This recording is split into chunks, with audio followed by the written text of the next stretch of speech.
اس کے بارے میں پہلے میں عرض کر دوں کہ جو اسلام آباد میں واقعہ ہوا ہے اس میں اب تک اسلام آباد راولپنڈی میں 10 پولیس والے ٹارگیٹڈ شہادت ہوئے، جس میں سے 4 کو ہم نے گرفتار کر لیا اور 2 جو ہیں وہ مارے گئے ہیں اس دہشت گردی کے مقابلے میں۔ جناب چیئرمین صاحب، اپوزیشن بہتر جانتی ہے۔ میں تارڑ صاحب کو آج پہلی دفعہ سنا، حالانکہ انہوں نے کہا جی کہ ہم نے کوئی فوجی رکھ لی ہیں، کوئی نہیں رکھے۔ یہ شینی صاحبہ بھی بیٹھی ہیں، پڑھی لکھی خاتون ہیں۔ ہماری پارٹیوں کے کتنی پارٹیاں صدروں کے ساتھ کام کیا ہے۔ میں صرف دہشت گردی تک اپنا محدود رکھوں گا۔ ہر بڑی پارٹی نے صدارتی نظام کے ساتھ کام کیا، اس کے اصل لیڈر نے۔ میں اصل لیڈر کی بات کرتا ہوں، میں شیخ رشید ٹائپ کے ورکر کی بات نہیں کرتا۔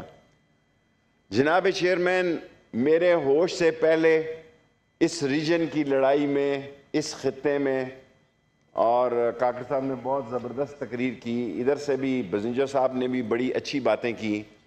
مجھے وہ تو یاد نہیں کہ یہ سکھوں سے کب لڑائی ہوئی یا انگریزوں سے کب لڑائی ہوئی، لیکن 90s کے بعد جب 221-22 میں بھی 42 ملکوں کے ساتھ ہمارے پڑوس میں لڑائی 15 اگست کو ختم ہوئی۔ 42 ملک بھی تھے، 42 انٹرنیشنل فوجیں بھی تھی۔ رضا ربانی صاحب نے ابھی بات کی چین کا۔ رضا ربانی صاحب، آپ یقین رکھیں میں ان طلباء میں ہوں جو چون لائی کے وقت ایک پولیٹیکل سوچ رکھتے تھے اور جن کو بلایا بھی گیا۔ آخری دم تک انشاءاللہ تعالی عمران خان کی حکومت چین کے ساتھ دوستی اور سی پیک کو نبھائے گی، اور سی پیک کے خلاف جو داسو اور جو گوادر میں واقعات ہوئے ہیں، نہ صرف ان کو گرفتار کیا گیا ہے بلکہ جوہر ٹاؤن کے 3 بندوں کو، کیونکہ تارڑ صاحب کہہ رہے تھے فیصلے نہیں ہو رہے، سزائے موت دی گئی ہے۔ اور فیصلے ظاہر ہے اب عدالتی نظام ہے، عدالتی نظام میں وزارت داخلہ نے تو نہیں سزائیں دلوانی۔ میں صرف یہ عرض کرنا چاہتا ہوں کہ تاریخ پہ نظر ڈالیں کہ دنیا میں، اب میں کہوں گا تو میں اس موقع کو مناسب نہیں سمجھتا، اتنی اچھی باتیں اپوزیشن نے کی ہیں کہ اسامہ بن لادن کے ساتھ کون تھا، فلانے کے ساتھ کون تھا، فلانے کے ساتھ کون تھا۔ اگر آپ تاریخ اٹھائیں گے تو ہماری ذمہ داریاں جو یہاں اپوزیشن نے آج بات کی کہ ہمیں اکٹھا چلنا چاہیے، بہت اچھی بات ہے۔ دہشت گردی کے خلاف ہمیں ایک بیانیہ بنانا چاہیے۔ پاکستان پہ، انڈیا کے مسلمانوں پہ آپ دیکھیں، وہاں 10 تاریخ کو الیکشن ہے، یو پی میں مہاراشٹر اور مظفر نگر اور یو پی کے ساتھ دلی، یو پی میں، اتر پردیش میں، وہاں مسلمانوں کے ساتھ کیا ہو رہا ہے؟ مسلمانوں کی گردنیں کاٹی جا رہی ہیں صرف اس لیے کہ پاکستان کی وجہ سے ان کو سزا دی جا رہی ہے۔ آج ہندوستان کے مسلمان میں، یو پی میں، بریلی میں، مظفر نگر میں، پنجاب میں، جناب چیئرمین، مسلمان جو ہے وہ جس تشدد کی نظر بن رہا ہے اس کی بنیادی وجہ جو ہے وہ پاکستان ہے۔ اور پاکستان جو ہے اس وقت اگر طالبان کی بات کر رہا ہے تو وہاں وہ مسلمان ہیں۔ میں اب 2090 ہے یا 91 ہے، رضا ربانی کو زیادہ ہسٹری یاد رہتی ہے، میں تو ذرا شیخ ہوں، اتنی ہسٹری کا طالب علم نہیں ہوں۔ حساب مجھے آتا ہے، تارڑ صاحب حساب میرا بڑا پکا ہے۔ ہاں جی، حساب میں نے آپ کو نکال دیا ہے کہ یہ سارے ہی لوگ صدروں کے ساتھ رہے ہیں، اور جب میں چھوٹے ہوتے جو نعرہ مارتا تھا نا تارڑ صاحب، آج بھی وہی نعرہ چل رہا ہے، گرتی ہوئی دیواروں کو اور دھکا دو، 60 سال پہلے، 50 سال پہلے۔ ہاں جی، ہاں ٹھیک ہے، ٹھیک ہے۔ سو آج میں تھوڑی سی باتیں جناب چیئرمین عرض کروں کہ ابھی ممتاز پہلوان بلوچستان میں ایک 5-6 میجر تنظیمیں ہیں جناب چیئرمین۔ داعش ہے، القاعدہ کا راشا ایلیمنٹ ہے، ٹی ٹی پی ہے، ٹی ٹی پی کے بہت سارے گروپوں کے ناموں میں نہیں جانا میں چاہتا، اور بی آر اے اور یو ڈی اے کے بارے میں کہہ دیا کہ نئی بی این اے بن گئی ہے 11 جنوری سے۔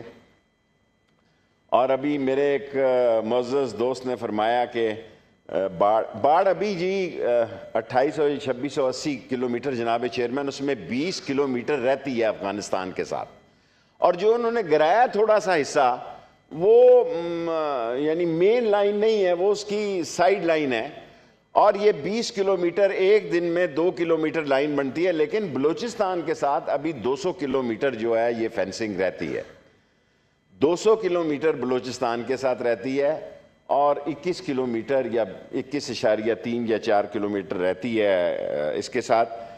انٹیلیجنس کے 2 ادارے جو ہیں مین CTDT پنجاب کو اور سندھ کو وہ دیکھ رہے ہیں، بلوچستان اور KPK کو 11 کور اور 12 کور دیکھ رہی ہے، اور جتنے ڈانڈے مل رہے ہیں انڈیا ابھی اس کو بہت بڑی شکست ہوئی افغانستان میں، بہت بڑی شکست ہوئی، وہ کبھی نہیں چاہتا کہ جناب چیئرمین پاکستان اور طالبان کے ایک بہتر تعلقات ہوں، ایک بہتری کی ہمسائے کے تعلقات ہوں۔ ہم نے نہ صرف افغانستان سے بلکہ ہماری خواہش ہے کہ ہمارے ایران سے بھی بہتر تعلقات ہوں۔ اس ملک میں دہشت گردی 20 طرح کی ہے، رضا ربانی صاحب عطا صاحب فرما رہے تھے، اگر میں عرض کروں یہاں پر تو یہاں سیکٹیرین دہشت گردی بھی ہے۔ میں مدارس کو دین کا مینار اور دین کے قلعے سمجھتا ہوں، لیکن ہم اندر تقریر اور کرتے ہیں جناب، اندر تقریر اور کرتے ہیں، باہر تقریر اور کرتے ہیں۔ اندر جو ہمارا کلائنٹ ہے وہ بڑا مختلف ہے۔ ہر آدمی یہاں ابھی ایسی باتوں کی طرف جا رہا تھا،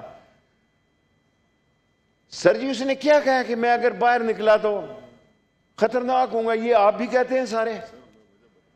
اس میں سر جی اب میں نے آپ کی بات سنی ہے نا جی، please order in the house. جی شیخ صاحب آپ بات کریں پلیز۔ جناب چیئرمین میں عرض کروں کہ ان سب لوگوں کو پتہ ہے کہ کنڑ کی صورتحال کیا ہے، نورستان کی صورتحال کیا ہے، یہ سب اس علاقے سے تعلق رکھتے ہیں۔ کیج کی صورتحال کیا ہے، مستونگ کی صورتحال کیا ہے۔ جناب چیئرمین اگر میں بہت باتیں کروں گا تو میڈیا میں ایک بہت طوفان اٹھ جائے گا اور طرح کا۔ دے آر ویل انفارم، ان کو ساری صورتحال وہاں کی پتہ ہے کہ صورتحال وہاں کیا جا رہی ہے، اور اس صورتحال کو ہم نے مل کر مقابلہ کرنا ہے۔ اور اگر ہم نے اس کا مقابلہ جوہر ٹاؤن کا واقعہ اور انارکلی کے دونوں واقعات، جوہر ٹاؤن میں ان کو سزائے موت ہو گئی ہے، تینوں کو انڈین لانچ تھے۔ انڈین نے جب دیکھا کہ افغانستان سے نہیں کچھ ہو رہا اور وہاں سے نہیں ہو رہا تو انہوں نے پاکستانی لوگوں کو، اب ہم نے جو پکڑے ہیں چیئرمین صاحب، انڈین را نے پاکستانی جو بعض کرمینل ہیں ان کو انگیج کیا کہ 25 لاکھ لے لو، 50 لاکھ لے لو۔